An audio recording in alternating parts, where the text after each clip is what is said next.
porque é uma ciência, né? Aromacologia, né? Aromaterapia é a terapia, o que se faz, né? Como a gente usa os óleos essenciais. A aromatologia é a ciência. E, na verdade, muitas vezes não funciona por coisinhas assim mínimas, ou acaba funcionando de um jeito que não é legal, acaba tendo efeitos colaterais, acaba originando urticária, dor de cabeça, porque a pessoa não sabe usar. Então, são pequenas dicas que a gente vai dar. Eu vou falar um pouquinho dos mecanismos de ação também, dos óleos essenciais. E fiz uns slidezinhos assim, que vocês podem tirar fotinho. Depois a gente vai compartilhar lá no Telegram, né, Silvia? Quem fizer parte do grupo, quem não faz, vá para o Telegram, que a gente sempre coloca. Comecem a interagir no Telegram, que é legal, né? Porque a gente sempre coloca enquetes lá e tudo mais. E a Gabi vai falar da parte de fitoenergética também. Hoje vai ser uma aula bem gostosa, bem básica, e quero que vocês interajam com a gente. Vai ser um spoiler do curso, tá bom? Então, vocês vão ver, ter uma pitadinha do que vai acontecer no curso. E o curso, eu vou fazer o curso, e a Gabi acho que também tem esse mesmo objetivo, para que vocês acessem, fiquem lá com a apostila, com o PowerPoint, e seja uma coisa de cabeceira de vocês, para que vocês entrem lá e vejam lá, lavanda. Então, a gente vai dar dicas, vai fazer, vou falar de yin e yang, de chakras, para que vocês tenham uma nova visão da aromaterapia, tá? Eu sei que a maioria conhece, mas essas coisas que todo mundo conhece. Ah, lavanda serve para isso, o hortelã-pimenta para isso, e eu quero dar uns chans aí, trazer um pouquinho da visão da medicina chinesa também, para que vocês falem, nossa, nunca tinha visto por esse lado, nunca, é uma coisa simples, mas que faz toda a diferença. Passo a bola um pouquinho para a Gabi falar aí da parte dela, para depois entrar. Boa noite para todo mundo.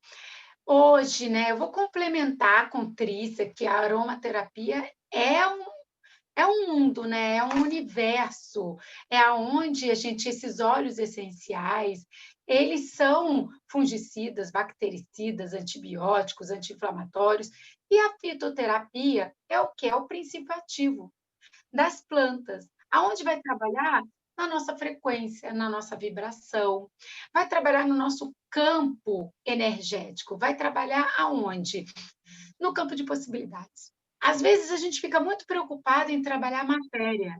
A matéria já existe, gente. Já colapsou, já estragou, já arrumou, já não tem muito o que a gente fazer.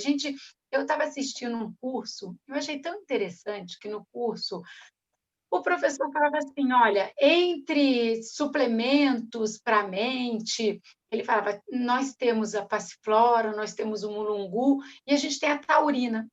Então, como a taurina trabalha na atividade bioquímica, como a taurina ela pode ativar propriedades lá na parte do sistema nervoso central, eu prefiro a taurina. Ele ainda está na bioquímica.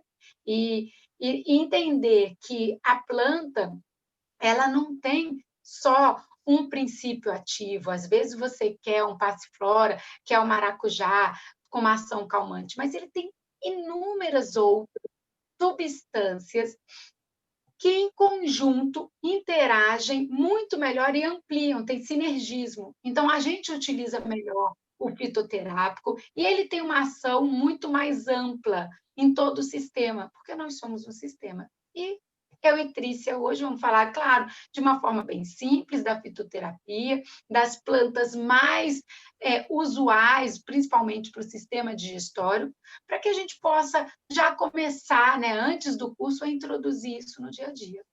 Espero que vocês gostem. Vamos lá. Doutora, vou compartilhar. Diga, Silvia. Obrigada. Não? Então tá. Obrigada a vocês. Vamos lá. Vou compartilhar vamos direto para a aulinha aqui, compartilhar uns slidezinhos com vocês. Opa, foi para frente. Deixa eu voltar. Tá compartilhando? Tá aparecendo na tela? Tá Assim, sim. Mas eu ótimo. quero voltar. Peraí, vou de novo, tá? Porque agora sim. Aí, vamos lá. Ixi, não tá indo para onde eu quero. Aqui, isso mesmo, vamos lá. Pessoal, é o seguinte, primeira coisa, as pessoas se preocupam muito com o óleo essencial. O óleo essencial é realmente o grande X da questão, né? O óleo essencial, ele é o que vai ter a função... Você não está aparecendo. Oi? Não está aparecendo. Não, não tá? Não. Então, peraí, vamos lá. Vou parar de compartilhar aqui, finalizar e começar de novo, então.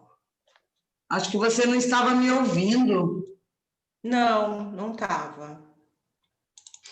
Foi agora? Peraí, foi, mas foi com aquele cantinho lá aparecendo. Foi para aquele de novo. Vamos ver se agora eu consigo aumentá-lo. Agora sim, tudo bem? Tudo Foi? bem. Foi. Então tá ótimo, vamos lá. Então a gente se preocupa muito com o óleo essencial, né? E o óleo essencial realmente deve ser uma preocupação. Mas não adianta nada a gente se preocupar com óleo essencial se a gente não se preocupar como esse óleo essencial vai fazer efeito, como ele vai ser carreado, como ele vai penetrar no nosso organismo. Então, muita gente usa o óleo essencial puro, é um grande erro, tá? Alguns óleos essenciais, eles podem sim ser utilizados puros. A lavanda, hortelã-pimenta, a melaleuca, pode ser utilizado puro. Mas existe um risco, tá? Todo óleo essencial, por mais atóxico que ele seja, né? Ele corre-se o risco de você, porque ele é muito concentrado, ele tem uma concentração imensa. Então, tem gente que fala assim, mas em 10 ml é muito pouco, aquele frasquinho não dura nada. Se não dura nada, você está usando incorretamente esse óleo, porque é para ele durar muito, ele tem uma alta concentração, tá? Então, você tem que, primeira coisa, para você começar a usar aí a sua aromaterapia, para você começar a usar o seu óleo essencial, você tem que se preocupar em comprar, primeiramente, um bom óleo carreador. E o que é um bom óleo carreador? Nós temos N óleos carreadores, que são os óleos vegetais, tá? Tem que ser óleo vegetal, não pode ser óleo mineral, tá?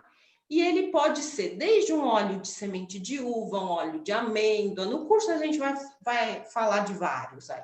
O óleo de jojoba, o óleo de avelã, tá? Dica, eu sempre uso, eu já falei isso em outra aula, eu gosto muito do óleo de semente de uva. Por que eu gosto do óleo de semente de uva?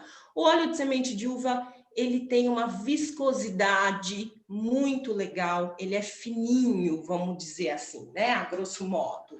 Ele tem uma alta capacidade de absorção pela pele, é muito absorvível, não fica aquela gosma, tá? Então, e ele tem muito baixa reação, ele quase não tem contraindicação, não dá reação alérgica nas pessoas. Então, ele é o melhor óleo para você estar utilizando na sua casa, com o seu bebê, com os seus filhos, e para estar utilizando na clínica, com os seus pacientes. O que vocês têm que pensar quando vocês escolhem um óleo carreador? Qualquer óleo vegetal, qualquer óleo carreador, primeira coisa, ele não pode ter cheiro. Se ele tiver cheiro, ou pelo menos, quando a gente fala inodoro, ele não tem cheiro característico, ele não vai ter o cheiro como um óleo essencial, tá? Então, óleo de semente de uvas, às vezes a gente pensa, semente de uva, e a gente já pensa naquele óleo de amêndoa paixão, óleo de semente de uva paixão, que tem aquele aroma fortíssimo, né? Não, isso é artificial, tá? O óleo de semente de uva, assim como o óleo de amêndoa, ele não tem cheiro, ele tem um cheirinho como se fosse um olhinho mesmo. Você pegar um óleo de cozinha, tá? Ele parece um óleo de girassol, ele não tem um cheiro característico, um aroma característico, um aroma marcante, tá? Então, primeira coisa, não pode ter cheiro. Porque se ele tiver cheiro, ele vai influenciar no óleo essencial. E uma das características, uma das funções do óleo essencial, ela é aromática. Ela vai atingir o nosso sistema límbico, tá? Todo o nosso sistema olfativo, né? Então, ele tem a característica e uma das funções dele está vinculada basicamente ao cheiro. Por isso que é aromaterapia, tá bom? Então, eu preciso escolher um óleo carreador sem cheiro, de preferência com alta absorção, porque é ele que vai carrear, é ele que vai levar esse óleo essencial para a nossa corrente sanguínea, tá? E a gente tem que pensar o seguinte, esse óleo vegetal, ele tem uma durabilidade, uma validade muito restrita. Então, eu não posso deixar lá, eu não posso comprar em grande quantidade. Tem gente que compra óleo vegetal a não ser que você utilize isso muito, tá? Caso contrário, você tem que comprar de pouquinho, tá? Aonde eu compro, Trícia? Aonde que eu compro um bom óleo vegetal? Na sua farmácia de confiança, na sua farmácia homeopática, na sua farmácia de manipulação de confiança. Eles têm uma renovação de estoque constante, eles compram de litro, né, de quantidade grande, e eles vão embalar naquele momento para você e vão te entregar um óleo aí com uma validade, né, dentro de um prazo legal. Então, você vai utilizar um óleo de semente de uva aí, ele vai rançar, né? O óleo tem essa característica, ele fica rançoso se ele passar da validade, ele começa a ter aquele cheiro rançoso. Então, se ele tiver com aquele cheiro ruim, parecendo, não com a oleosidade natural, mas com uma gosma ou uma coloração diferente, você não pode usar aquele óleo, senão ele está estragado, ele estraga com facilidade. Então, isso é um dos grandes erros em aromaterapia. Você achar que é só o óleo essencial que tem que ser bem escolhido. Não, você tem que escolher um bom carreador. Tem que ser mantido numa temperatura ideal. Isso, tanto óleo essencial quanto óleo carreador, tem que ser mantido numa boa temperatura, tá? Essa temperatura, ela vai variar de 5 graus a 35 graus. Eles aguentam, o óleo essencial aguenta mais do que o óleo carreador, tá? Você pode manter o óleo carreador, por exemplo, na geladeira. Você consegue manter alguns óleos carreadores, nem todos, mas óleo de semente de uva, por exemplo, você consegue manter na geladeira, tá? Eu disse aí que para iniciantes eu recomendo óleo de semente de uva, exatamente pelo fato das peles às vezes serem mais sensíveis. Você está trabalhando num consultório, por exemplo, e você está passando por dia vários clientes, vários pacientes, e cada um tem um tipo de pele. Então, se o paciente tiver, por exemplo, se você tiver uma opção de um óleo de amêndoa, o óleo de amêndoa ele serve mais para pessoas de pele mais seca, mais áspera, tá? Mas não é todo mundo que tem uma pele seca, uma pele áspera. Então, o óleo de semente de uva, ele é um coringa. Você pode estar usando, eu recomendo para quem está iniciando ou para quem quer ter em casa o óleo de semente de uva como um bom carreador. O que é carreador, tá? Para quem não sabe, mas é o que eu disse que vai carrear, o que vai levar, né? Que vai fazer o óleo essencial ser absorvido pela pele e cair na nossa corrente sanguínea. Se você não tem esse óleo carreador, você não consegue fazer o óleo essencial penetrar, não adequadamente. Alguns você consegue uma leve penetração, uma leve absorção, mas não uma absorção completa. Então, você precisa ter o carreador. E é imprescindível. Quando muita gente pergunta isso, outra dúvida grande, aliás, é uma dúvida da gente muitas vezes também, né? Aromaterapeutas. A pureza de um óleo essencial. Isso é uma coisa que todo mundo, aliás, perguntaram para mim, eu não lembro quem foi. Vocês vão falar no curso sobre marcas? Não, a gente não tem compromisso. Isso é um diferencial do nosso curso, porque a gente não tem compromisso com marca nenhuma. E quando a gente não tem compromisso com marca nenhuma, você consegue dar um bom curso, porque você não está preocupada em questão do dinheiro, ou seja, um óleo que custa, sei lá, R$ 150 e outro 39, às vezes é o mesmo óleo, tá? Você não está preocupada com valores, e sim com uma finalização. Eu quero entregar ao meu terapeuta, ao meu paciente, um bom resultado. E aí vocês vão fazer as suas escolhas. É importante a gente saber que no Brasil tem pouca produção, uma baixíssima produção de óleo essencial. A maioria dos óleos que a gente tem são importados. Eles chegam para nós e vai lá para grandes que vocês conhecem, eu não vou citar nomes aqui, mas grandes comercializações que tem, né? Hoje a gente tem uma gama enorme aí de óleos essenciais, de marcas para grandes marcas, mas essas marcas, elas simplesmente fizeram o quê? Elas importaram e elas embalaram, tá? Elas embalaram, fizeram lá a procedência do óleo e tal, e eles simplesmente foi embalado por essas grandes marcas. Então, a maioria são importados. Então, muitas vezes você tem lá uma marca X e uma marca Y, é a mesma procedência, e você está pagando muitas vezes da marca X R$ 90 por um óleo de lavanda e na marca Y R$ 47. E é o mesmo óleo, só está sendo embalado por uma empresa diferente, tá? Então, o que eu falo para vocês de característica? O que pode ajudar vocês a escolher um óleo essencial? Primeira coisa, ele sempre deve estar armazenado em vidro. Óleo essencial em plástico não adianta, porque ele é volátil, tá? O que é uma substância volátil? Ela muda de estado, ela pode mudar do estado líquido para o estado gasoso e vice-versa, tá? Então, ela tem que ser mantida no vidro e numa temperatura também de 5 a 35 graus. Alguns aguentam um pouco mais, outros não. Alguns aguentam um pouco menos, mas a média é de 5 a 35 graus ambiente, tá?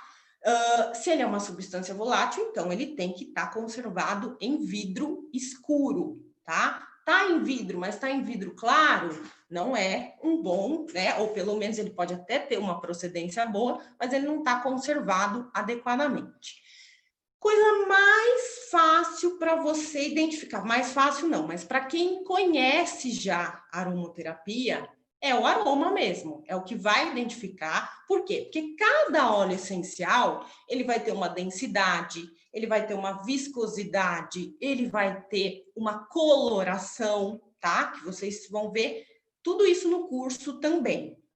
O mais fácil é o aroma. Quando você consegue, depois de um tempo, saber como que é o aroma de lavanda, como que é o aroma do limão, a concentração, como que está concentrado esse aroma, você vai, de cara, saber se aquele aroma marcante, se ele é marcante, se aqueles... Por quê? Por que ele tem que ser marcante, gente? Porque ele está concentradíssimo ali. Aquele 10 ml, ele está concentradíssimo. Se tiver um cheiro mais ou menos, ele está misturado. Ele está misturado com outras substâncias, também oleaginosas, que vão dar uma característica a ele, como se não tivesse adulterado, mas ele está. Então, a primeira coisa, ele tem que ter aroma marcante, dentro da característica dele, mas sempre um cheiro marcante, tá?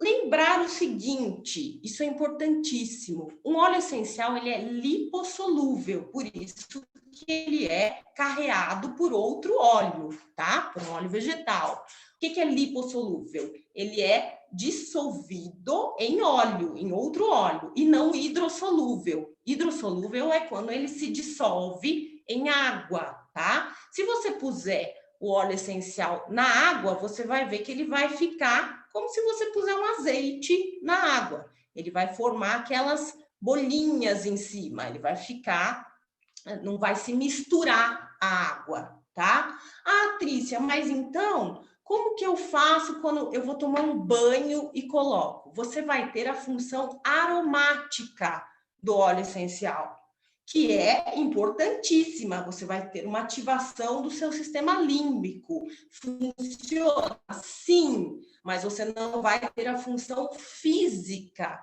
desse óleo, pelo menos da maioria deles. Tem alguns que você consegue ter a penetração mesmo através da água, mas na maioria dos óleos essenciais, você não tem uma penetração quando você coloca ele em água, e sim num óleo carreador, tá? É uma diferença básica. Então, quando a gente coloca ali, faz uma compressa, que vocês vão ver, eu vou ensinar vocês a fazerem. Quando a gente coloca numa banheira, tá? Você tem ação aromática e não a ação física do óleo essencial. É importante essa diferença.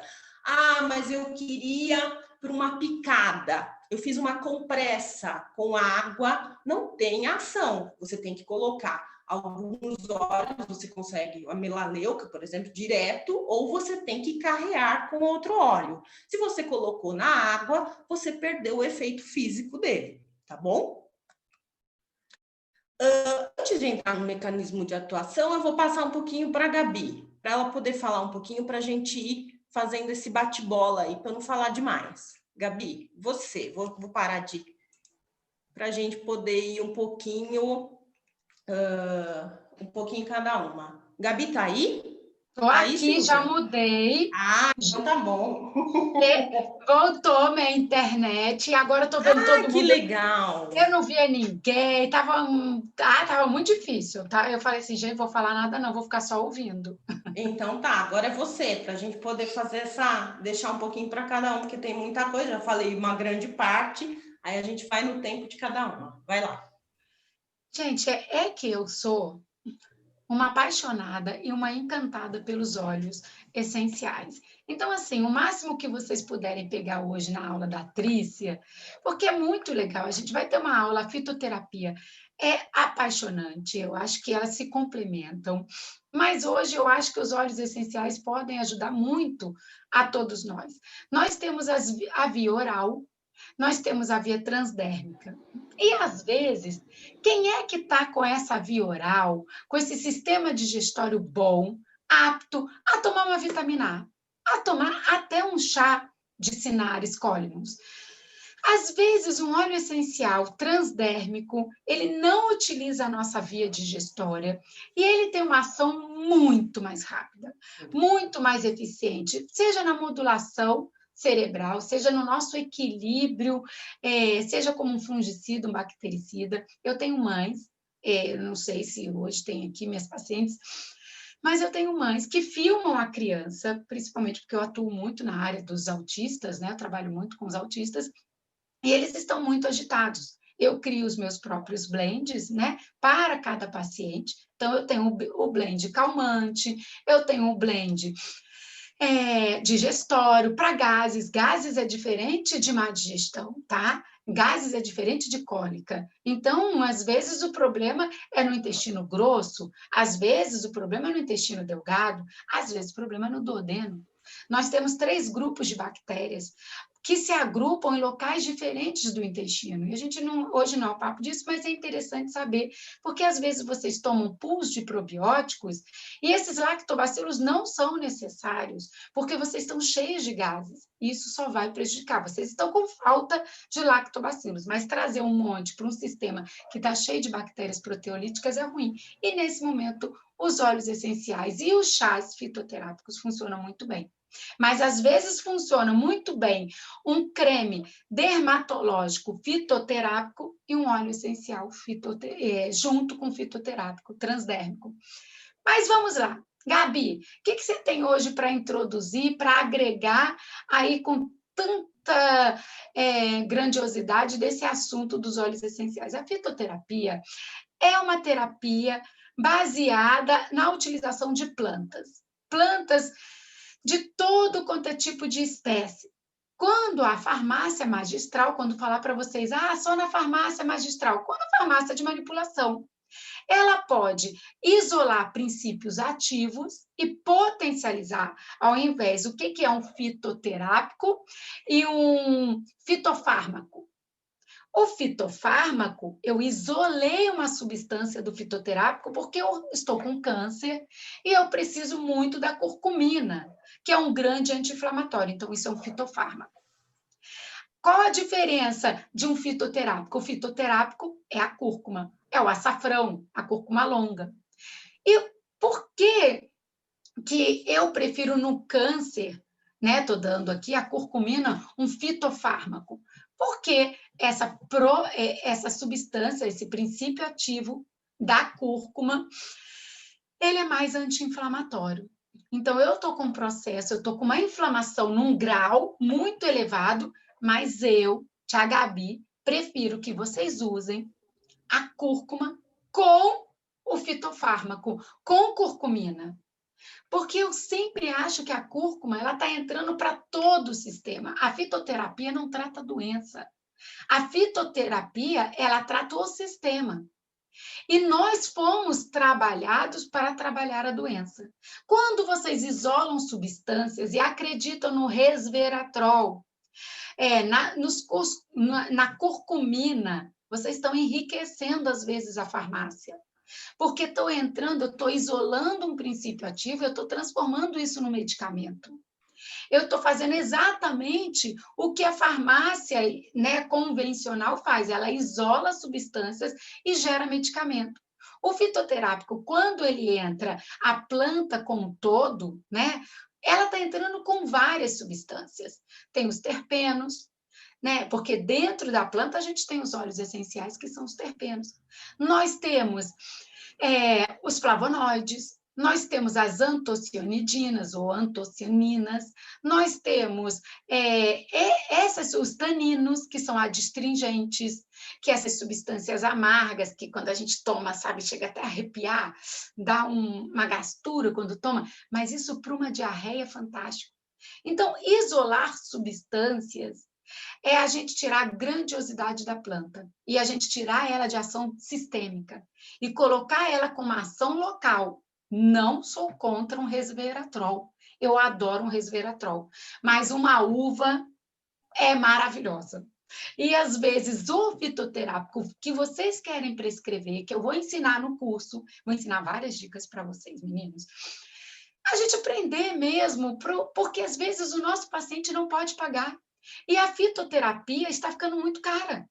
A gente está deixando o nosso paciente pagar R$370 numa fórmula que poderia sair a 70. Quando eu mudo, quando eu ponho curcumina, o preço vai lá para cima. Eu poderia botar cúrcuma. Quando eu coloco o resveratrol e não uma uva urso, tudo bem que a uva urso, porque a urso é cara, mas colocar a semente de uva e colocar o óleo de semente de uva transdérmico, que é ótimo para a pele, como ele sendo um carreador, que ele, para a pele, quem tem psoríase, para quem tem dermatite, esses óleos de uva, né, e a própria uva em si, é incrível. E a gente aprender a não isolar tanto as substâncias, isso é muito legal. Existe um sinergismo também, que além da gente ter que usar menos planta, a gente potencializa o valor dela. Por exemplo, todo mundo sabe que a cúrcuma com a pimenta, com pipernígaro, ela potencializa, isso é um sinergismo. Eu absorvo melhor, mas se eu jogar um TCM no azeite, é muito mais rápido a minha absorção. Eu posso usar menos cúrcuma, muito pouca pimenta, porque é só um sinergismo de fórmulas, uma amplitude de fórmula para que eu possa absorver de melhor forma no fígado, porque ela tem atuação de fígado. Quando eu tiro o azeite da cúrcuma e a pimenta, ela não tem uma boa absorção. Então, eu já não jogo mais ela para o fígado. Ela vai estar parada no intestino, que vai fazer um trabalho fantástico no intestino para limpar as toxinas do intestino. Então, às vezes, a gente tem que olhar o nosso paciente. O paciente, ele precisa de uma ação de fígado. Ok, então eu vou potencializar e criar sinergismo na fórmula. Não, o meu paciente, ele precisa de uma ação de intestino. Poxa, o que um açafrão não faz no arroz? Tão baratinho, e eu não preciso levar isso para um fitoterápico. Eu vou usar especiaria e eu não vou fazer uma cápsula de cúrcuma, que fica mais caro. Agora, imagina uma cúrcuma com própolis em pó, TCM e pimenta. A gente trabalha no sistema imunológico, a gente trabalha no fígado, a gente trabalha no intestino, a gente tem um sinergismo de fórmula muito bom. Então, isso é um fármaco, não deixa de ser, mas uma fitoterapia também em conjunto. E o paciente tendo um acesso melhor. Isso eu acho muito legal da gente saber. E outra coisa que também é legal, para a Trícia já dar continuidade, se deixar a tia Gabi ficar até amanhã, mas que é legal da gente aprender, gente, é o seguinte: pergunte para o paciente de vocês, isso no curso eu vou esmiuçar, explicar, vou dar dicas para vocês como a gente vai fazer, mas aqui, né, a gente tem pouco tempo. Mas, por exemplo, pergunta para o paciente de vocês qual é a doença de base deles. Existe uma doença, o que ele está gritando com vocês agora? O que ele está explicando? Não importa se ele é cardíaco, se ele infartou ontem, mas hoje ele está falando para você que ele não dorme, que a gastrite, que o bicho está pegando, e ele não para de falar dessa gastrite. Então, eu estou dando um exemplo que é interessante vocês pegarem essa patologia que hoje está acometendo ele. Então, nós temos que ter a planta principal para aquela doença principal. Legal. Aí vocês vão perguntar qual é a segunda doença, o que incomoda ele, que mais. Então, ele não vai mais falar com a mesma intensidade. Então, nós vamos colocar uma segunda planta, já não na mesma intensidade. Então, exemplo, se ele tem uma doença de base, a gente trabalha em média 400 miligramas, todos os estudos são entre 400 e 500 miligramas, eu vou explicar isso no curso para vocês, da fitoterapia. Então, eu vou botar 400 miligramas, estou dando exemplo. Ai, Gabi, eu nem quero botar 400 miligramas, prefiro dar 2 vezes ao dia. Eu sou aquela que prefere 2 vezes ao dia, então eu boto logo no 200. Então, eu dou 2 cápsulas, para não ficar muito forte, porque às vezes meu paciente não está apto àquela quantidade da planta. Então, tá, botei 200 miligramas de uma planta, eu vou ter que colocar na doença secundária 100 miligramas. Eu não vou botar a mesma proporção, não é a mesma ênfase que vocês têm que dar. Então, isso vai criando uma fórmula adaptada para o seu paciente. Só que toda a fórmula, para ela ser sinérgica, tem que ter um adaptogênico, tem que ter um trabalho de imunidade. Claro que isso vai entrar numa dose menor.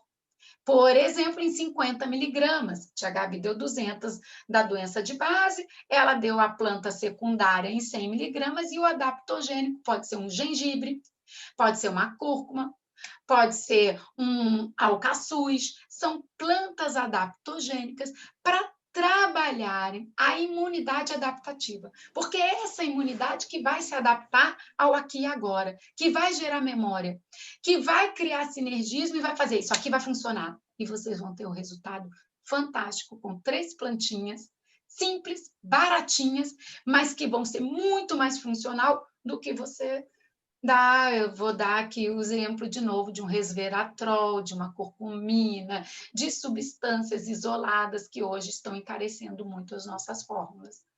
Então, gente, Trícia, tia Gabi passa para você.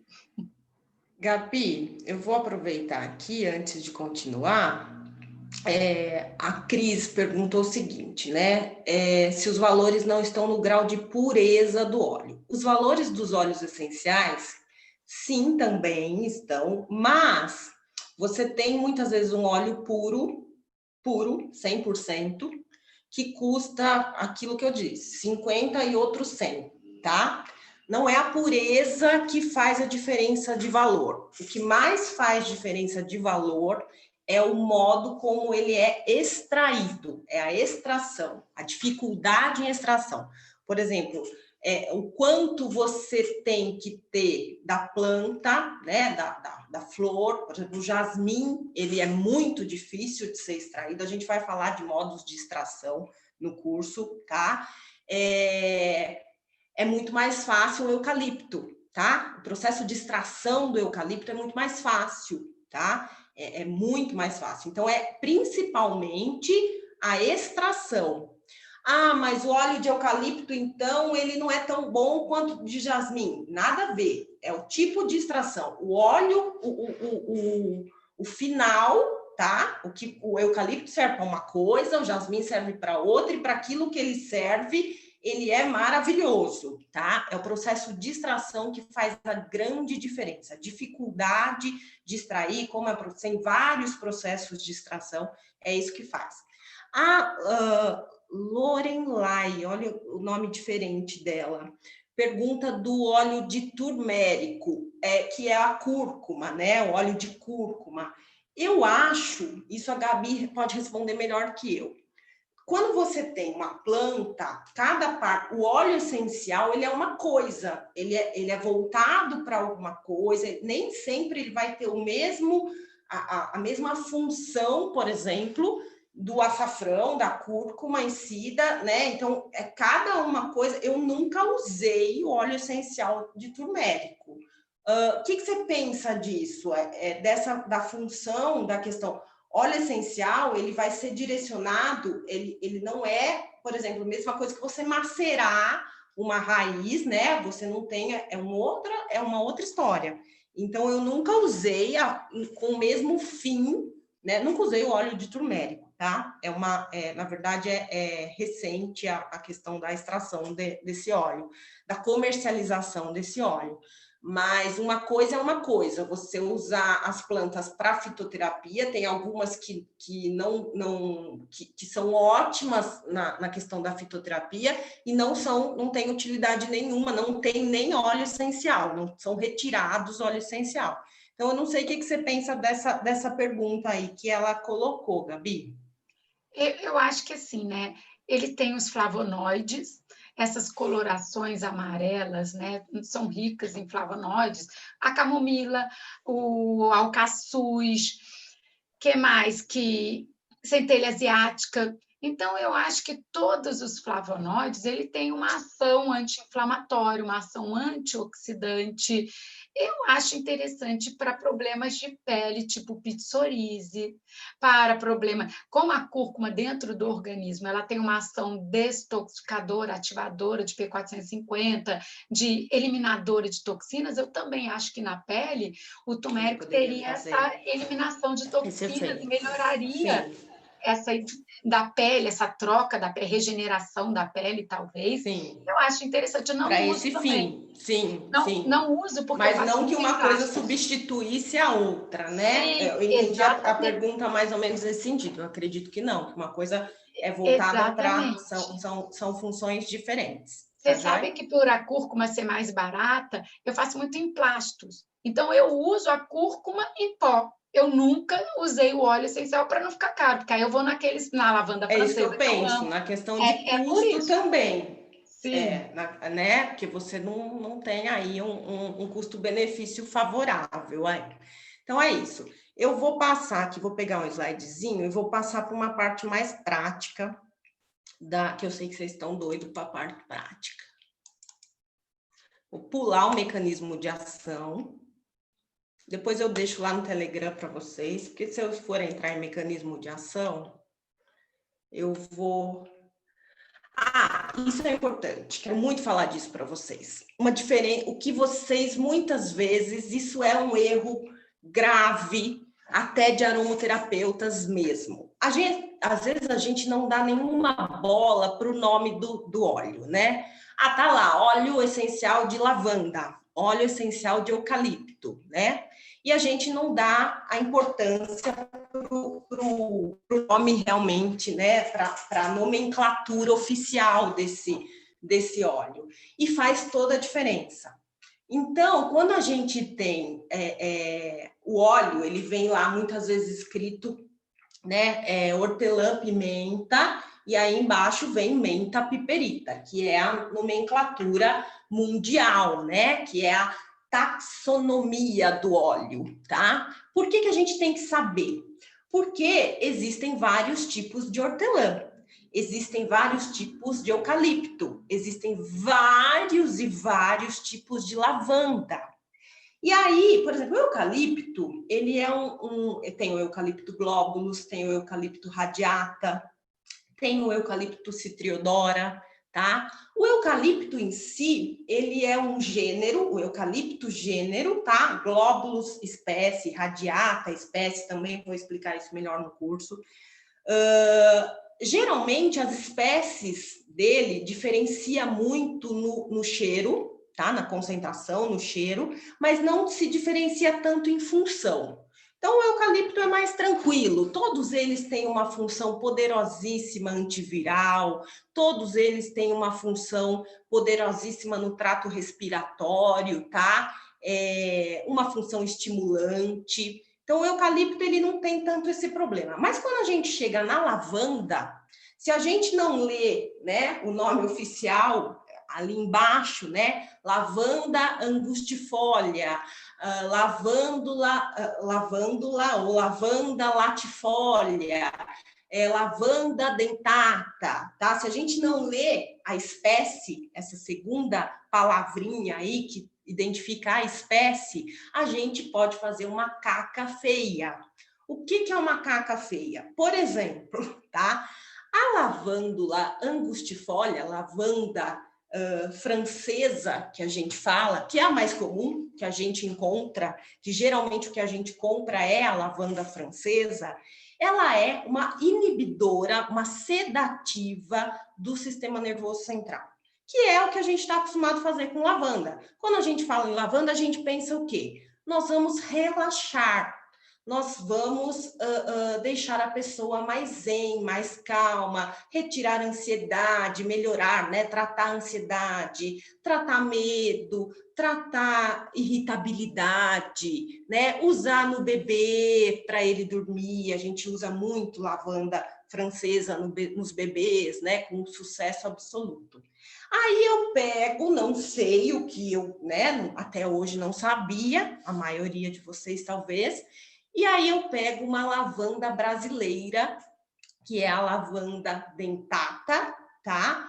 E vou lá e passo no meu nenê à noite. Ah, hoje eu vou ter uma noite que a Trícia falou que lavanda é ótimo para nenê dormir. Aí eu vou lá e passo a lavanda dentata no meu bebê, a lavanda brasileira, tá?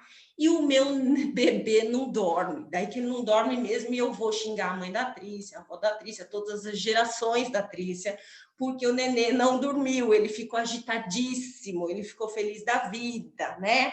Claro, porque a lavanda brasileira, a lavanda dentata, ela é uma estimulante do sistema nervoso central. Ela também tem propriedades anti-inflamatórias fantásticas, tá? Então, se eu quero usar para anti-inflamatório, tudo bem, eu posso usar as duas, tá? Também tem propriedades analgésicas, mas ela é uma estimulante do sistema nervoso central. Ao contrário da lavanda francesa, que é uma sedativa, ela seda o sistema nervoso central. Então, veja a importância. Claro que no mercado, tá? Na comercialização, eu encontro mais a lavanda francesa, angustifolia, mas não é por isso que eu não encontro a outra, tá? E muitas vezes está o nome só do gênero lá, lavanda, tá? E eu vou fazer caca. Por exemplo, alfazema. Para a maioria, e antes eu também pensava assim, alfazema e lavanda é a mesma coisa. É o nome brasileiro da lavanda. Não. A alfazema, ela tem bastante cânfora na concentração dela, tá? Na parte química dela, ela tem bastante, ela é canforada. Então, ela também é um sedativo, ela também seda o sistema nervoso central, mas ela é mais refrescante, ela tem um potencial anti-inflamatório muito legal, ela tem um efeito muscular muito melhor do que o da lavanda francesa, para a parte muscular, para a parte de massagem, tá? Para tirar dor mesmo da parte muscular. E ela tem um cheirinho diferente, ela tem um cheirinho que eu adoro, tá? Que é um cheiro mais refrescante. E ela é muito legal para você usar durante o dia, porque ela tira a ansiedade, né? Ela trata a ansiedade, ela melhora sem sedar como a lavanda francesa, tá? A lavanda francesa, ela vai dar aquele sossega-leão, tá? Principalmente se você fizer associações, por exemplo, eu estava falando com a Suzy até hoje, que está aí, com ela e com uma erva cidreira, por exemplo, tá? Que daí ela seda mesmo. Mas a lavanda Spike, que é a alfazema, a nossa alfazema, ela vai dar tirar aquela ansiedade, melhorar, mas você vai continuar conseguindo fazer os seus afazeres e tudo mais, sem ter aquela sedação. Então, olha a importância, gente, e a gente vai estar colocando todos os nominhos bonitinhos, a nomenclatura certinha, tá? De saber essa diferença, principalmente se você trabalha com pacientes, porque você imagina o paciente querer dormir e você colocar uma lavanda brasileira nesse paciente, tá? Então, não vai dar certo. Agora, não, mas ele melhorou da dor, porque ela é anti-inflamatória, tá? Mas ele não dormiu. Olha que perigo, né? Falo perigo no sentido que você não vai, fazer nenhum, né? Não vai matar o paciente, mas você vai estar agravando o problema que ele te procurou para ser sanado. Então, é muito importante isso. Isso quase nenhum curso fala, tá? A gente está... aqui, eu vou, antes de passar para a Gabi de novo, eu vou falar um pouquinho, vou fazer um resumo, depois isso eu vou passar para vocês lá no Telegram, como utilizar, que eu sei que vocês estão loucos para saber, como que eu uso isso, né? Então, primeira coisa, eu gosto muito de usar em consultório, compressa. Compressa. Como que eu uso compressa? Eu falei para vocês que o óleo essencial, ele não é solúvel em água, tá? Então, o que eu vou usar na compressa é o poder aromático desse óleo. São funções, são indicações psíquicas, energéticas, tá? Quando eu quero alterar, quando eu quero tá ativando o sistema límbico, que daí eu vou explicar tudo isso do sistema límbico, eu vou explicar direitinho no curso, tá? Agora não dá tempo. Mas assim, a compressa eu gosto demais. Você vai sempre usar água morna, tá? Até para dar não somente pela potencialização, porque ela potencializa o aroma, mas você vai estar usando pelo fato do conforto, tá? Não vai colocar água... E sempre na medicina chinesa a gente usa tudo morno. Nunca quente demais e nunca frio demais. Às vezes o quente a gente até usa, mas frio a gente nunca usa. Então, a gente vai preparar lá uma aguinha morna, 500 ml, tá? Vai colocar essa água num frasco de vidro, tá? Por que o vidro? Porque o plástico, ele vai, quando esquenta, ele solta substâncias. Ou então, até mesmo, ele pode, dependendo do plástico, ele vai reter, ele é poroso, ele vai reter o óleo essencial, tá? Então, sempre em vidro, até para que você possa reutilizar isso, né? Você vai pingar 4 ou 5 gotas do óleo essencial, depende da concentração desse óleo, de qual óleo você vai escolher. Vai pingar nessa cumbuquinha de vidro em 500 ml, água morna, tá? Vai misturar com uma espátula. A espátula ela tem que ser sempre descartável, uma colherzinha para misturar, pode ser uma colher de plástico, porque é rápido, né? Então, você vai misturar, depois você joga fora, porque senão você vai ter o acúmulo de outros óleos essenciais, né? Então, sempre descartável. E aí, você vai pegar uma toalha que você vai reservar para isso, tá? Uma toalha, eu gosto muito daquela flanelinha branca, sabe? Eu compro várias, ou toalhinha mesmo, mas aquelas toalhinhas que a gente fala de mão, sabe? São pequenininhas, né? Então, você vai embebedar, vai deixar um tempinho ali, uns 3 minutinhos, tá? E vai torcer e vai colocar, eu coloco sempre na região aqui do olho, né, do paciente. Tem que estar bem misturado esse óleo essencial, para ele não concentrar, porque se ele concentra pinguinhos, ele pode causar uma ardência, tá? E uma irritabilidade ocular. Então, você vai ter que misturar direitinho. Então, você coloca ali, ou Para não correr risco, quem é novo na parte de aromaterapia, coloca na testa mesmo, na região frontal, ou até mesmo aqui na parte do pescoço, tá? Para que esse paciente, mais aqui, né, cobrindo o olho, para deixar um clima no consultório, é mais legal ainda. Você vai ter a parte aromática, tá? Ao mesmo tempo que você vai ter uma certa absorção desse aroma. Absorção pequena, porque você não está usando um óleo carreador, mas você vai estar trazendo um conforto aromático, que depois eu vou estar explicando o que ele vai estar fazendo. Então, é uma das dicas aí, a compressa. Outra coisa, a massagem facial, que eu utilizo muito em consultório, que é muito legal. Aí você vai estar utilizando um óleo carreador, tá? Preferência, como eu disse, óleo de semente de uva, eu gosto muito, que não tem problema. Pode usar creme? Pode usar um creme neutro, que a gente chama de creme não iônico, ou loção não iônica, que é o famoso creme Lanete, tá? Então, você vai pedir numa farmácia de manipulação, você fala, olha, eu queria loção. Qual a diferença do creme e da loção? O creme, ele é mais denso, mais viscoso, tá? Uma consistência mais grossinha, e a loção ela é mais fininha, ela é mais fácil de absorver. Então, o creme, se você também for usar para uma massagem, por exemplo, você pode estar usando o creme. Se você for usar em regiões como a face, prefira a loção, tá? Ela absorve bem melhor, não fica aquela coisa empapada. A cada colher de sopa do óleo ou do creme, você vai pingar 1 ou 2 gotinhas do óleo essencial. É o suficiente, tá? Não precisa mais que isso. Não é quantidade do óleo essencial, pelo contrário. Óleo essencial em grandes quantidades pode causar danos sérios, tá? Principalmente os cítricos. Não cometam esse erro. Também no curso a gente vai especificar isso, tá?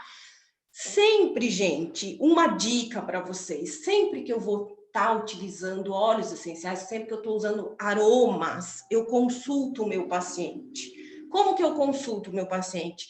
Primeiro, se ele tem tolerância a cheiro, né? Tem muito paciente que não suporta cheiro, eu não vou usar aromaterapia nesse paciente. Isso pelo amor de Deus, você vai espantar, depois você vai falar que fui eu, te espantei, não fui eu. Então, você gosta de cheiro, eu posso estar utilizando um óleo essencial com você, um aroma, tal? Pode. Qual a sua preferência?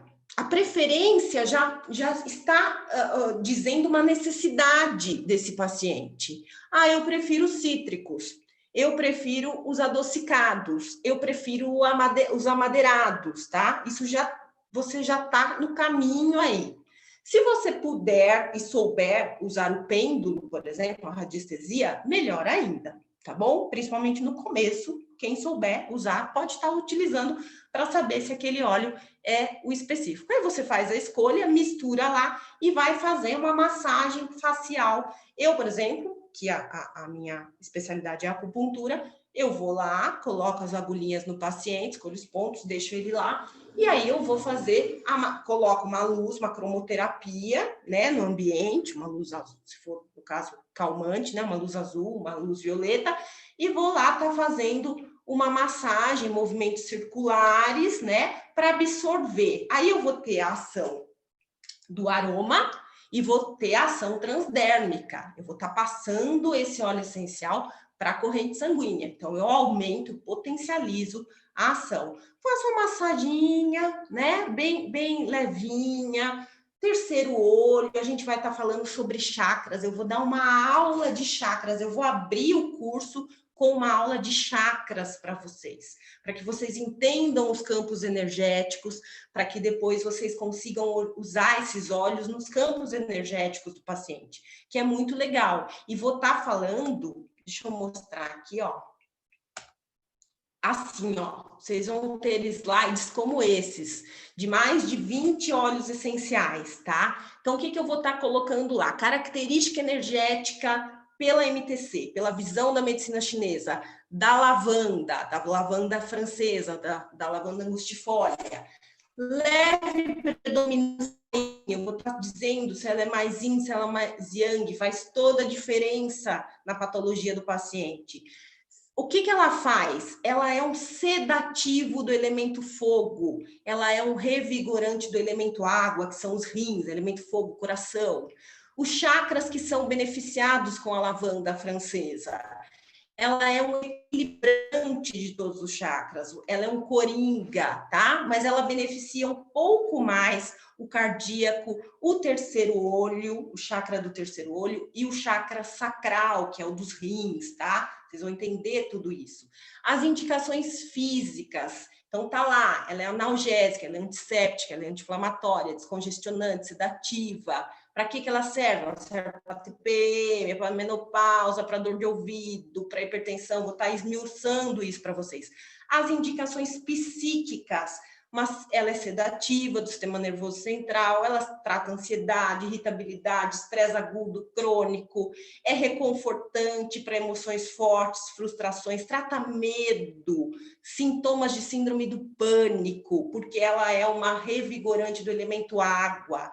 Dicas, todos vão ter umas diquinhas também. Óleo muito usado para os bebês, tá? Não tem perigo usar em bebês. Ameniza a cólica, pode ser colocado na banheira, pode ser utilizado diretamente na pele. Então, é um exemplo aí, tem sempre a fotinho do lado da planta, tá? E é um exemplo aí de como vai ser o curso para vocês. Falei demais, passo a bola para Gabi.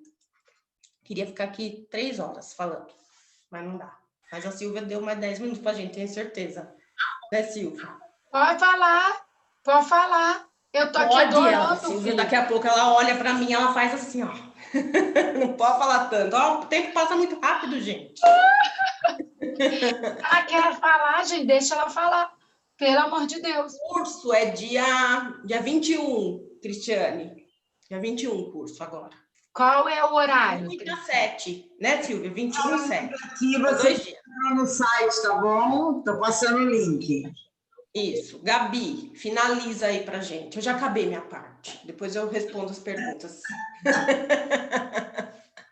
Gente, então, para concluir, porque eu sei que todo mundo fica cansado, né? A Gabi já falou, ah, então vamos dormir. Então, para concluir, tudo que Trícia falou é incrível e isso só agrega no tratamento dos terapeutas, dos nutricionistas, dos fisioterapeutas, né, que trabalham com pacientes com contusões e tudo mais, dos dentistas, eu acho que é maravilhoso, para quem arrancou dente, que não está conseguindo nem mexer aquela mandíbula, eu acho fantástico. Mas eu também vou falar, né, puxar a sardinha para o meu lado, falar da minha fitoterapia. Então, o que eu acho interessante aqui, só para concluir o que eu falei no bloco anterior, o que é esse sinergismo? Até porque vocês vão encontrar essas palavras no Google, em aulas, em pessoas falando. Então, o que é uma farmacocinética, né? Que é importante isso. A farmacocinética é sinergismo de fórmula, onde você pode diminuir o fitoterápico e ter uma amplitude de resultado. Isso é uma farmacocinética. Então, o hipéricum com artemísia, com valeriana, é um resultado para o sistema e pipernigrum, que vocês vão ter um resultado assim fantástico para um paciente com depressão. A gente sabe que o hipérico é mais carinho, então eu vou, e a valeriana, então eu vou brincando, eu vou botar na artemisia, eu vou colocar pipernigrum. A quantidade de pipernigrum, gente, sempre é 5 miligramas, 10 miligramas no máximo, é muito pouco, mas isso amplia a fórmula e o hipérico tira a gente da depressão e ele trabalha muito no fígado. O hipérico, ele tem uma ativação na P450, então eu diminuo a dose do medicamento. Por exemplo, a gente tem um monte de paciente tomando estatina. E aí, quando você dá estatina e você joga no hipérico, você tem uma absorção muito maior do medicamento que ele está usando. E aí você consegue diminuir a dose daquele medicamento que está sendo tóxico para o seu paciente. Então, é legal a gente aprender isso. E quando a gente falar de farmacodinâmica, o que é farmacodinâmica? Diferente de farmacocinética. Farmacodinâmica é fazer com que o órgão responda melhor à absorção, responda mais rápido. Isso que eu falei do hipérico ativar a P450 lá no fígado e ter uma amplitude de absorção.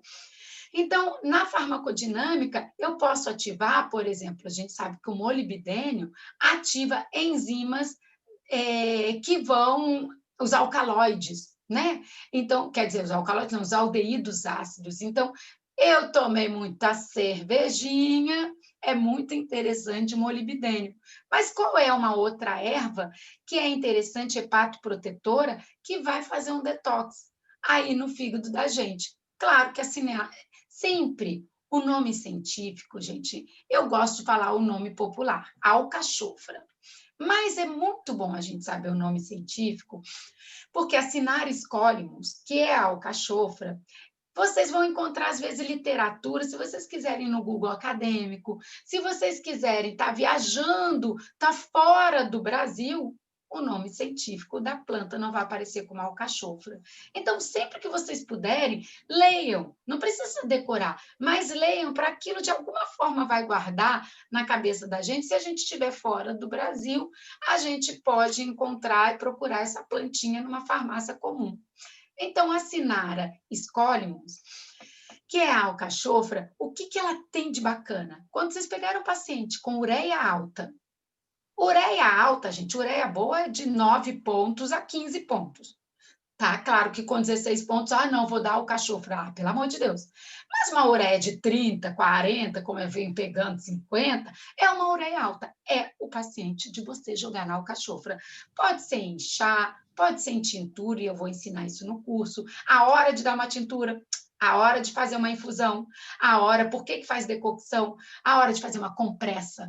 Aquele paciente está tomando um monte de medicamento. Eu vou jogar ele numa Cinaris colimus, tomando um monte de medicamento, que isso pode potencializar a P450 e ele vicariar muito. Mas por que não uma compressa?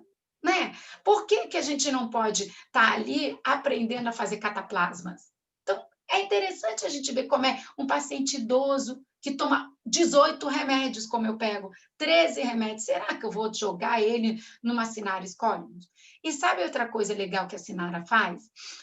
Ela ajuda o corpo a detoxificar, ela é uma depurativa e a detoxificar a amônia, trabalhar o ciclo da amônia. Então, limpar essa amônia do corpo, além de diminuir a ureia, melhora o ciclo da amônia. Então, eu acho muito interessante no sistema digestivo, não deixa de ser no fígado. Ela é um laxante, porque tem as antraquinonas. Então, cuidado, você tem um paciente que está falando para vocês, que está tomando muito remédio, aí você quer colocar, mas é laxante. Se ele tiver diarreia, não pode botar Cinara, mas vai, coitadinho. E um paciente idoso tem geralmente problemas. Então, ela atópica num cataplasma é muito melhor. E vocês vão ter um resultado muito melhor. Então, é bacana da gente fazer isso. Eu li rapidinho, falando da creatinina. Então, a creatinina está indo para o rim. E aí eu acho muito legal a cavalinha, porque ela é um mineralizante, porque a cavalinha, além de ser um diurético, mas ela também é um rim mineralizante, que a gente perde com problemas de rim, a gente acaba excretando, né, muitos minerais importantes para o nosso corpo. Então, eu gosto muito da cavalinha.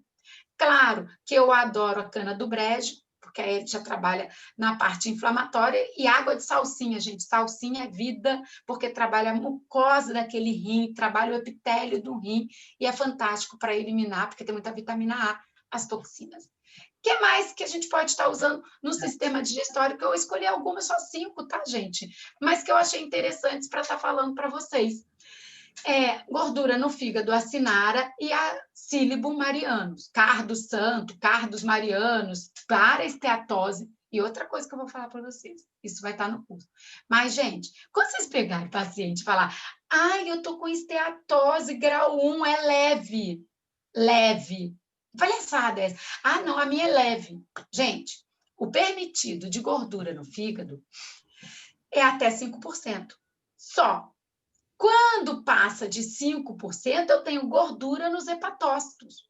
E é uma célula que tem 2.000 mitocôndrias.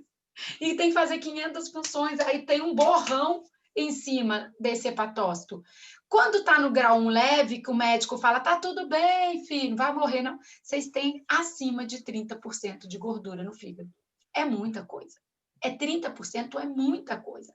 E não é grau leve, e a gente tem que tomar atenção sobre isso. Ervas hepatoprotetoras, dente de leão, que é o taraxaco, a Cinaris colimus, a Silybum marianus, carqueja, que é muito bom. Então, a gente precisa trabalhar essa gordura que está obstruindo o nosso fígado. Uma erva que eu gosto muito, principalmente para os pacientes muito estressados ou pacientes, aquelas crianças tomando muito corticoide, o cortisol, o alcaçuz ou glicirrhiza glabra, glicirrhiza, tá? Para vocês se lembrarem. Esse alcaçuz, ele aumenta a produção de cortisol. Eu pego pacientes no meu consultório, gente, que não tem cortisol nenhum, ou por fadiga adrenal, ou porque já tomaram corticoide, gente, é o cortisol da indústria, que vocês não têm mais. Aí vocês estão buscando o cortisol, ele aumenta o sistema imunológico, ele é um ativador, ele é um imunoestimulante. E aí, quando esse cortisol está muito baixo, eu não ativo o meu sistema imunológico. Alcaçuz. Pensem nisso. Quando vocês verem um paciente com o cortisol muito baixo, ajuda nas alergias respiratórias. É ótimo para tosse de paciente. É ótimo para quem está com aquela tosse que não para trabalhar o sistema respiratório. Eu gosto muito dele. E ele também diminui a acidez gástrica. Então, às vezes eu estou com hipercloridria. Geralmente a gente está hipo, mas na hipercloridria ele é maravilhoso para quando você tá. Sabe aquela pessoa que comeu, gente, e daqui a pouco está do seu lado? É porque está produzindo muco no estômago, porque tem muito ácido clorídrico. Defesa é muco, ataque é ácido clorídrico. E aí você fica no pigarro, que você quer morrer. É que naquele momento, graças a Deus, você produziu muito muco para se defender. Então, nesse momento, a alcaçuz é muito melhor que uma espinheira santa, às vezes, nessa situação, tá? Outra erva que eu adoro, claro, todo mundo gosta, todo mundo adora e ama, boldo do Chile, que é o Pilmus boldo. Então, tem que ser o do Chile, que esse que é bom, porque ele tem a boldina. Gente, no sistema digestório, não tem nada melhor do que, e é rico em alcaloides. Então, é em aminoácidos. Então, o que o alcaloide faz? Ele sai daqui, inseto! É um cicatrizante de planta e é um repelente. É um repelente do seu micro-organismo. É um repelente dos seus fungos, das suas bactérias, de tudo que está atacando a gente. Então, o boldo aumenta a secreção salivar. E essa saliva começa o processo da digestão. E ele já diminui a produção, quer dizer, aumenta a produção do ácido clorídrico. Para quem as pessoas depois dos 40 anos começam a diminuir a produção de ácido clorídrico, que é normal. Então, aquele paciente hipocloridríaco, ou então que está no omeprazol, pantoprazol, não sei o quê, o boldo, a boldina, né, que é a propriedade do boldo, é incrível para fazer isso. Colagogo e colerética. Então, se eu tenho um paciente com pedra na vesícula, cuidado com o boldo. Porque o que é colagogo? Eu aumento a contração da vesícula. E se eu aumento a contração, eu posso expelir essa pedra para o ducto pancreático, gerando uma pancreatite. Então, se ele falar que tem pedra, põe boldo não. Tá? Também é colerético, porque o que eu vou fazer? Eu vou aumentar a produção de bile. A bile é produzida no fígado, não na vesícula. Aí eu estou ajudando a digerir melhor minhas gorduras. Para quem está comendo as gorduras e tem gases, para quem não fica bem com a gordura da picanha, é ótima uma erva colerética. Qual outra erva? Erva hepatoprotetor. O boldo é um grande hepatoprotetor. Grande para esteatose, é fantástico. Uma erva também que eu escolhi para vocês, camomila, que eu adoro, matricária, camomila. E o que ela tem? As cumarinas, e ela é carminativa, antiespasmódica.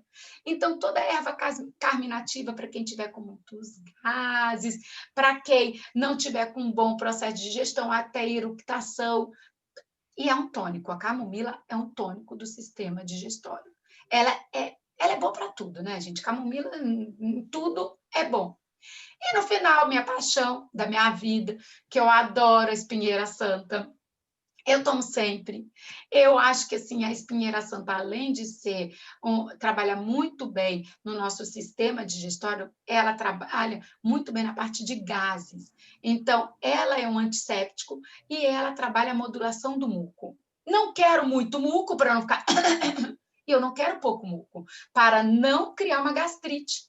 Porque o tanto de ácido clorídrico, se não tiver muco, eu vou furar o estômago de vocês, vou gerar uma úlcera, eu vou fazer uma ferida, uma inflamação.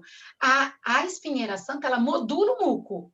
Ela vai fazer que você tenha um muco, que é a proteção. Tudo no corpo é dual. Ataque e defesa. Defesa é muco. Muco defende mucosa. E se eu atacar demais essa mucosa, eu vou inflamar. Então, essas ervas, eu acho que elas são super interessantes, tá? Antisséptica também, a espinheira santa, para o estômago é um presente. E é isso, gente. Espero que tenha ajudado Gabi, vocês. tem umas perguntinhas que eu acho que são mais até para você. Você viu Sim. ali, ó? Tem pessoal para ajudar pessoas que estão com depressão pós-parto e não aceita a criança. Na parte de aroma, a camomila é muito interessante para depressão pós-parto e o gerânio. Eu associaria as duas coisas. O gerânio, ele é um regulador hormonal e a camomila, ela tem esse poder da mãe, essa energia. A fitoenergética da camomila, ela é muito poderosa nesse quesito mãe, de trazer a maternidade, essa sensação, esse acolhimento. Agora, as outras, eu acho que são mais para você mesmo, para a parte, ó, para refluxo, perguntaram o que seria bom na fito. O que você acha? Então, ó, vou completar aqui quando fala da depressão pós-parto, vitamina D3, vitamina D3, vitamina D3, tá? O triptofano, porque a gente vai ter a serotonina, né? Com a produção, ele é um precursor da serotonina. Então, a gente pensar nos feijões, no triptofano, na banana. Eu passo muito para as mães com depressão pós-parto um suco de banana com leite de alpiste, porque tem muito triptofano. A gente pode botar o goji-berry, que é ótimo para isso, tá? Que tem muita melatonina, que também vai ativar esse processo todo e fazer essa vitaminazinha. A gente também pode dar a vitamina B6, que vai ativar o GABA, e o GABA é periférico, então eu tenho que pensar que menos toxina no intestino, menos toxina no sistema nervoso central, através do nosso... E as plantas ricas em alcaloides, porque o alcaloide, ele vem dos aminoácidos, das aminas do triptofano. Então, isso pode ajudar. Refluxo. Gente, sempre que você vê o refluxo voltando, erva doce. Se você vê a cólica, então vou pegar no bebê, então a criança esticou a perna e ela está agitadésima, ela está com cólica intestinal. E aí é muito legal vocês fazerem a cidreira, porque ela trabalha muito bem na cólica intestinal. Agora, a criança está mamando na mãe, e ela larga o peito e tenta engolir, ela está com refluxo, ela tá queimada aqui, né? Ela não está digerindo bem a erva doce. São duas plantas, assim, sensacionais, seja uma para o refluxo, claro que a espinheira santa está nos gases, mas eu não ponho muito para criança, aí eu prefiro que é o tônico camomila, aí eu gosto também da cidreira, né, para cólica intestinal, mas no refluxo eu gosto muito da erva doce, do funcho também, muito legal. Que Acho que mais é isso. Aí tem muco em criança alérgica, qual fitoterápico? Então, muco em criança alérgica. O muco é proteção. Ela está recebendo alérgeno. Então, a primeira, o fitoterápico tira, por favor, o alérgeno dessa criança e dê inhame. Inhame é um fitoterápico mais lindo para acabar com o muco na criança, porque há, na mesma hora, modulação intestinal. A gente pode trabalhar com essas ervinhas que eu falei, a espinheira santa é fantástica, a erva doce é fantástica para a criança e o capim-limão, porque quando a gente vê um cachorro com dor de barriga, ele vai lá na roça e tal, ele come tudo quanto é capim-limão, porque a frequência de intestino é incrível. A Maravilha. Elisa está perguntando qual camomila, só para terminar. É a camomila recutita, né? É a matricária, né? Matricária camomila. Certo. Minhas lindas, muito obrigada. Se deixar, a gente fica até amanhã, né? Gente, esse assunto é muito extenso, né? É muita coisa. Foi só mesmo um bate-papo, porque quando eu vi a apostila das meninas, é outro nível essas meninas. É muita coisa. E aí, vamos então encontrar no curso. Vocês entram no site da Ametista Produtos Naturais em Cursos e lá vocês vão ter mais informações, tá bom? Meninas, obrigada. Boa noite. Obrigada pela presença de todos, viu? A gente se estendeu, mas vocês foram gostando, a gente foi indo. E obrigada, Silvia, Gabi, beijo, tá? E obrigada a todos vocês. Nos vemos Obrigada. no curso, tá bom? Boa Obrigada, noite. gente. Obrigada. Um beijo grande e até breve. Até amanhã. Tchau, tchau.